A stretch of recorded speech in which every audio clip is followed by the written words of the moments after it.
Oke guys, seperti biasa kita akan melanjutkan alur cerita dari Battle Truck Depan Season 5 episode 149. Nah, di mana di episode sebelumnya Guyao yang mendapatkan segel klan berwarna ungu emas menantang Xiaoyan untuk bertarung. Tentu Xiaoyan yang ingin menunjukkan kemampuannya kepada klan Gu, maka dia tidak akan menolak tantangan dari Guyao. Diperlihatkan Xiaoyan dan Guyao beradu pukulan, membuat Xiaoyan dipaksa mundur 10 langkah, bahkan dari sudut mulutnya keluar darah segar. Cerita berlanjut di mana Xiaoyan mengeluarkan teknik perubahan tiga api misterius. Ketika sudah sampai kepada perubahan ketiga, Daoki Xiaoyan meningkat dengan cepat. Guyao yang melihat itu dia pun merapal teknik segel kaisar. Tiga segel dikeluarkan sekaligus, segel dewa, segel pembuka bumi, segel pembalik laut. Teknik itu pun menciptakan beberapa telapak tangan berukuran 10 kaki. Di sisi lain Xiaoyan menebaskan 6 penguasa hingga bertabrakan dengan segel kaisar milik Guyao. Melihat itu Sun Er, Xiao Yishan dan King Lin sangat khawatir. Hingga tanpa sadar mereka berteriak memanggil nama Xiaoyan. Xiaoyan pun langsung melesat ke arah Guyao dengan teknik tsunami pemecah api. Guyao yang melihat itu tidak sedikit pun khawatir, bahkan dia meremehkan teknik tsunami pemecah api milik Xiaoyan. Dan benar saja, Guyao dengan mudah menangkap tangan Xiaoyan lalu memukulnya hingga Xiaoyan pun menudahkan darah kembali. Hal ini membuat Lin Kuan yang menonton berteriak senang dan memuji kemampuan Guyao. Guyao yang berhasil memukul Xiaoyan dengan sombong, mengira jika kemampuan Xiaoyan hanya itu saja dan tidak ada apa-apanya. Namun ketika Xiaoyan mengeluarkan 4 api surgawi yang berbeda, seketika Guyao tercengang. Bukan hanya Guyao yang dibuat terbelalak, namun wanita berambut merah dan lelaki berjubah dari klan Yan bertanya-tanya bagaimana Xiaoyan bisa mengendalikan 4 api surgawi sekaligus. Di sisi lain, barisan para orang-orang penting juga banyak yang memuji kemampuan Xiaoyan. Mereka tahu jika pasti masih banyak rahasia yang disembunyikan Xiaoyan. King Lin juga memuji kemampuan Xiaoyan, namun Tianqi tahu jika itu masih belum cukup. Ketika orang mengira Xiaoyan sudah berhasil mengalahkan Guyao, Xiaoyan malah terkejut ketika mendadak energi yang besar berfluktuasi seperti angin puting beliung. Guyao muncul dengan sebuah tombak dan tubuhnya diselimuti energi semacam petir. Di sini Guyao masih sempat bertanya kepada Xiaoyan, bagaimana Sun Er bisa tertarik dengan orang sepertimu? Dan Guyao masih saja memandang rendah Xiaoyan, bahkan meremehkan kemampuannya berulang kali. Setelah itu Guyao berteriak dengan teknik tombak 10.000 binatang. Daoki Guyao pun membentuk bayangan singa yang mengaung di belakangnya. Melihat ini, Xiaoyan masih berdiri tegak di depan Guyao yang sedang bergantung di langit dengan serangannya. Serangan Guyao pun akhirnya tiba dan Xiaoyan mencoba menangkisnya dengan penguasa hitam. Penguasa hitam itu pun terlempar, namun Xiaoyan malah tersenyum jahat kepada Guyao. Tiba-tiba energi yang berbentuk tangan dipenuhi sisik naga menghancurkan serangan Guyao begitu saja. Guyao yang melihat itu tidak percaya dan dia menggetakkan giginya dengan wajah yang sangat marah. Gu Xianyang yang melihat itu langsung mengenali jika itu adalah armor naga dan fonik yang hanya diturunkan kepada keluarga kerajaan naga kuno saja. Hal ini membuat Gu Qian bertanya-tanya hubungan seperti apa yang dimiliki Xiaoyan dengan klan naga Void kuno. Di pinggir altar Lin Kuan sangat marah dan berteriak kepada Guyao, jika itu hanyalah kekuatan eksternal, jadi Guyao tidak perlu takut karena dia pasti menang. Cerita pun kembali kepada Guyao dan Xiaoyan. Guyao mengakui jika sekarang jadi lebih menarik dan Guyao meminta Xiaoyan untuk maju. Namun Xiaoyan mengatakan jika ini belum begitu menarik baginya karena sesuatu yang besar belum dikeluarkan. Xiaoyan pun mengatakan kepada Guyao jika dia akan mencoba teknik barunya. Di sini Xiaoyan menghentakkan kakinya membuat tanah bergetar hebat. Seketika muncul cahaya terang dari dalam tanah membuat Guyao kembali terkejut. Xiaoyan pun meneriakkan teknik api penghancuran bumi. Seketika ledakan api membumbung tinggi keluar dari tanah langsung menabrak dan membakar tubuh Guyao. Semua orang yang melihat hanya bisa membuka mulut mereka tanpa bisa memejamkan mata demi melihat pertarungan Xiaoyan dan Guyao. Sosok penatua menilai jika pengalaman bertarung Xiaoyan memang harus diakui, namun kekuatan Xiaoyan masih jauh dari Guyao. Xiaoyan mengira jika kali ini Guyao sudah berakhir, namun sepersekian detik kemudian terdengar suara Guyao dari dalam penjara api di sana. Terlihat darah mengalir dari sudut mulutnya. Xiaoyan hanya tersenyum mengetahui jika sepertinya ini akan lebih sulit. Karena bagaimanapun Guyao cukup tangguh. Para tetua yang mengetahui jika pertarungan ini akan semakin sengit, mereka pun memperkuat pelindungnya. Xiaoyan pun tidak ingin banyak bicara. Dia segera mengeluarkan teknik surgawi miliknya, yaitu metode Qi. Membuat para penonton kembali terpukau dengan teknik yang dikeluarkan dua belah pihak. Guyao yang sudah semakin marah juga mengeluarkan teknik surgawinya hingga memaksanya mengeluarkan harta suci dari klan Gu, yaitu cermin penelan langit dan bumi. Beralih kepada Gu Xian yang melihat Xiaoyan bisa mendesak Guyao sampai ke tahap ini, dia hanya tersenyum dan memahami jika Guyao sudah dibuat malu oleh Xiaoyan. Dan Guyao pasti akan melakukan apapun untuk mengembalikan harga dirinya. Cerita kembali kepada Guyao. Dia dengan angkuh mengatakan jika pertarungan sudah berakhir. Seketika Guyao melepaskan bola energi yang sangat padat di jari telunjuknya dan melesat dengan cepat ke arah Xiaoyan. Di sisi lain, Xiaoyan merapal teknik pengusiran 5 cincin api dan dia berteriak, "Lilitan pengusir 5 cincin api." Namun Guyao mengatakan jika tidak ada yang akan bertahan ketika dihadapkan dengan jari penghancuran. Jari raksasa bertabrakan dengan energi berbentuk naga yang menciptakan ledakan penghancuran yang luar biasa dari sebelumnya. Hingga membuat altar batu bergoyang dan bergetar hingga orang-orang di sana menjadi panik. Namun Gu Xianyang meminta agar semua orang jangan khawatir. Terlihat semua orang memperkuat perlindungan agar terhindar dari dampak ledakan energi yang menakutkan itu. Sesekali Sun Er berteriak khawatir dengan keadaan Xiaoyan. Kembali kepada pertarungan, di sini Guyao tak henti-hentinya meremehkan Xiaoyan. Namun itu bukan omong kosong karena Xiaoyan benar-benar ditekan sampai meludahkan darah berulang-ulang kali. Di sini Xiaoyan terlihat jika dia sedang berada dalam bahaya dan terus mendapatkan hinaan dari Guyao.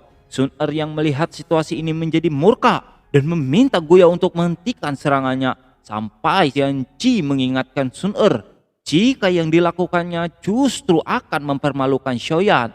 Karena bagaimanapun biarkan dia yang menyelesaikan pertarungan ini.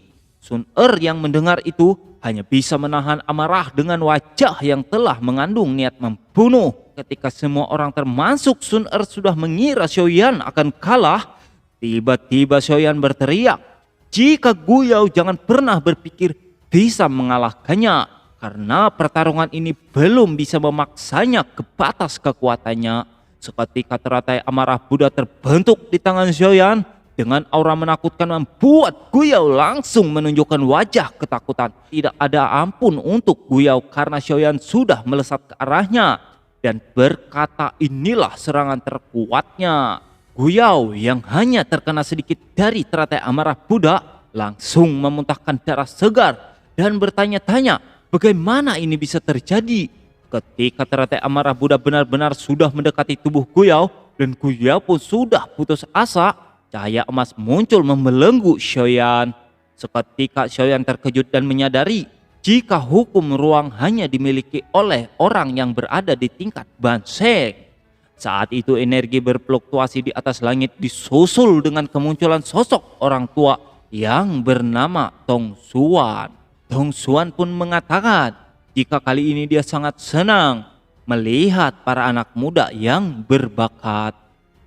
Sambil mengamankan teratai amarah Buddha, Tong Xuan mengatakan lagi, jika untuk memenangkan pertarungan ini tidak perlu sampai ada korban. Sun Er dan Gu Xian yang kagum kepada Xiaoyan karena bisa memaksa tetua Tong Xuan muncul untuk menghentikannya, kembali kepada Xiaoyan yang sedang terbakar amarah. Dia mengatakan, jika pertarungan ini belum selesai, namun kenapa tetua malah menghentikan serangannya? Tong Xuan mengatakan jika pemenangnya adalah Xiaoyan. Tong Xuan pun meminta Guyao untuk mengakuinya. Di sini Guyao hanya terdiam. Melihat itu, Tian Huo sambil tersenyum dan tahu jika Guyao masih belum menerima kekalahannya. Sun Er langsung melompat ke arena, membuat Guyao dan Xiaoyan hanya terdiam. Sun Er mengingatkan jika pertarungan telah selesai dan saatnya melanjutkan upacara kedewasaan. Tong Xuan pun langsung mengambil alih untuk melanjutkan upacara kedewasaan itu. Akhirnya Sun Er maju dan langsung menyentuh piring kuno dan piring itu menunjukkan angka 9. Melihat ini para tetua sangat senang, namun Sun Er masih belum puas hingga piring kuno pun meledak dan menunjukkan angka 10. Ini artinya garis keturunan yang dimiliki Sun Er adalah garis keturunan ilahi yang legendaris. Semua orang benar-benar dibuat terbelalak. Bahkan Xiaoyan dan Guyao pun tersenyum bahagia. Di sisi lain, para teman-temannya berteriak bangga dengan pencapaian Sun Er sekarang. Saat semua sedang bahagia, Sun Er angkat bicara dan menegaskan jika dia akan menjaga nama baik klan Gu. Namun untuk pernikahannya, tidak ada yang bisa mengaturnya. Bahkan jika Xiaoyan kalah dalam pertarungan, hal itu tidak akan merubah keputusannya. Mendengar pernyataan itu, Guyao tertunduk dan menggertakkan giginya dengan keras. Merasa jika hatinya sudah benar-benar dihancurkan oleh Sun Er. Dengan wajah yang sangat sedih, Guyao pergi sambil berpesan kepada Xiaoyan jika dia menyerah. Dan dia meminta agar Xiaoyan menjaga Sun Er dengan sepenuh hatinya. Mendengar itu, Xiaoyan tersenyum dan mengiyakan permintaan Guyao. Di sana terlihat Sun Er pun langsung terbang seperti bidadari menuju pelukan Xiaoyan. Setelah itu, tetua Tong Xuan memanggil pena legendaris yang hanya keluar jika ada yang memiliki garis keturunan ilahi. Segel berwarna pelangi emas pun diukir di kening Sun Er. Semua orang dari klan Gu yang melihat ini tidak ada yang sanggup menahan ekspresi gembira ketika melihat Sun Er mendapatkan tato legendaris yang hanya keluar 100.000 tahun sekali. Di sisi lain, Tian Qi mengatakan pada Xiaoyan jika Xiaoyan sangat beruntung karena mendapatkan wanita yang memiliki kekuatan menantang surga. Hal ini tentu bisa membuat Akademi Jianan semakin bercahaya. Xiaoyan di sampingnya hanya tersenyum puas melihat pencapaian Sun Er. Malam pun tiba. Terlihat di suatu tempat orang-orang sedang merayakan suatu pesta. Di sana ada Gun Xianyang, Sun Er dan para jenderal serta komandan pasukan hitam. Di tengah pesta ini, Sun Er terlihat diam dan memasang wajah marah. Dia menanyakan keberadaan Guyao. Sebelum Gu Xianyang mengalihkan perbincangan dengan menanyakan Xiaoyan kenapa tidak Sun Er ajak ke pesta ini. Sun Er pun menjelaskan jika Xiaoyan tidak bisa datang karena sedang istirahat. Semua ini disebabkan oleh Guyao yang telah memprovokasi Xiaoyan. Cerita berpindah ke pavilion yang berada di tengah hutan bambu. Terlihat Xiaoyan yang sedang duduk bersila di atas batu sambil merenung. Melihat pencapaian Sun Er membuat Xiaoyan sedikit khawatir. Bahkan Sun Er berani menyinggung klan Gu hanya untuk membelanya. Apakah dia layak berdiri di samping Sun Er atau ada yang lebih layak darinya? Ketika Xiaoyan sedang merenung, terdengar suara dari dalam bambu yang menanyakan apakah Xiaoyan menyesali hal itu. Jika begitu, maka pergi dan tinggalkanlah Sun Er. Xiaoyan dengan tegas menanyakan identitas orang itu hingga dia berpikir jika orang ini pasti salah satu dari orang yang mencintai Sun Er. Orang itu terkejut dan terjatuh dari atas bambu. Orang ini ternyata adalah ayah dari Sun Er, patriark klan Gu. Patriark klan Gu itu mengatakan kepada Xiaoyan jika dia adalah ayah dari Sun Er. Mendengar itu Xiaoyan seketika menjadi gagu dan meminta maaf karena dia sungguh tidak sopan. Patriark itu pun sedikit mempermainkan dan menggoda Xiaoyan dengan mengatakan jika Xiaoyan tidak perlu berpura-pura tidak tahu jika Sun Er telah mencuri segel kaisar untuk dirinya. Dan Patriark itu meminta Xiaoyan untuk menjelaskannya. Mendengar itu, Xiaoyan dibuat tersentak kaget lagi. Dan Xiaoyan menjelaskan jika segel kaisar memang benar-benar di tangannya. Namun ini bukan kesalahan Sun Er, melainkan karena dia terlalu rakus. Patriark klan Gu itu tertawa terbahak-bahak melihat Xiaoyan yang ketakutan. Dia menepuk pundak Xiaoyan dengan keras dan meminta Xiaoyan jika dia tidak perlu mempermasalahkan hal itu. Namun di sini Patriark itu menanyakan apakah Sun Er telah memberitahu Xiaoyan tentang Geok Tausi. Ayah Sun Er yang melihat Xiaoyan tidak tahu tentang Geok Tausi, dia sedikit menceritakan tentang leluhur Xiaoyan yang berteman baik dengan klan Gu. Ayah Sun Er pun mengatakan jika leluhur Xiaoyan yang bernama Xiao Xuan berada di makam klan Gu. Tempat itu bernama makam surgawi dan hanya dibuka 3 tahun sekali. Xiaoyan yang mendengar itu menjadi penasaran dan menanyakan cara agar bisa masuk ke makam surgawi. Ayah Sun Er pun memberikan sebuah token namun dia meminta Xiaoyan untuk meninggalkan Sun Er. Mendengar itu, Xiaoyan menyeringai dan mengatakan jika satu-satunya alasan yang bisa membuatnya pergi dari Sun Er terkecuali itu permintaan Sun Er sendiri. Dengan begitu, tidak ada lagi penyesalan di kemudian hari. Ayah Sun Er pun melempar token itu kepada Xiaoyan. Dia hanya menggerinyit dan mengatakan, "Jangan sampai kau mengecewakanku. Jika suatu hari kau membuat Sun Er sedih, maka aku sendiri yang akan turun tangan." Mendengar itu, Xiaoyan hanya terdiam. Cerita berpindah di mana Xiaoyan menemui Sun Er dan memberitahunya jika ayah Sun Er memberikan token kepadanya agar dia bisa pergi ke makam surgawi. Xiaoyan pun merasa jika ini hadiah penting yang menandakan jika dia orang yang layak untuk Sun Er di mata ayahnya. Sun Er hanya tersenyum dan mengatakan jika sebenarnya token itu memang milik klan Xiao, jadi sangat wajar ketika token itu diberikan kepada orang dari klan Xiao yang datang. Mendengar itu, Xiaoyan tercengang dan dia berpikir jika ayah Sun Er telah mempermainkannya. Di sini ternyata ayah Sun Er bersama Ling Ying sedang menguping perbincangan Sun Er bersama Xiaoyan. Mereka tertawa puas karena berhasil mempermainkan Xiaoyan. 3 hari telah berlalu, makam surgawi akan dibuka. Terlihat Xiaoyan dan Sun Er menaiki kuda terbang berwarna putih menuju ke gerbang makam surgawi. Sun Er yang melihat Xiaoyan masih memikirkan kejadian kemarin membuat Sun Er sedikit usil kepada Xiaoyan dengan memanggil nama ayahnya. Xiaoyan langsung kaget dan menanyakan di mana dia.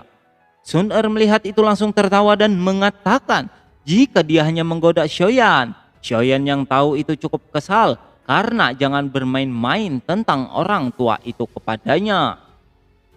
Xiaoyan dan Sun Er sedikit membahas tentang makam surgawi dan mereka akan memasuki makam surgawi bersama-sama dan akhirnya mereka pun sampai di depan gerbang makam surgawi. Terlihat dari atas langit sudah banyak orang yang berkumpul di sana. Sun Er dan Xiaoyan disambut oleh Gu Xianyang dan juga orang-orang dari berbagai klan besar seperti klan Yan, klan Lei, klan Yao, klan Xi dan juga klan Jiwa alias Aula Jiwa. Di sini orang dari Aula Jiwa memanggil Xiaoyan dan berkata kepada Xiaoyan jika dia sudah cukup lama mengagumi orang yang bernama Xiaoyan.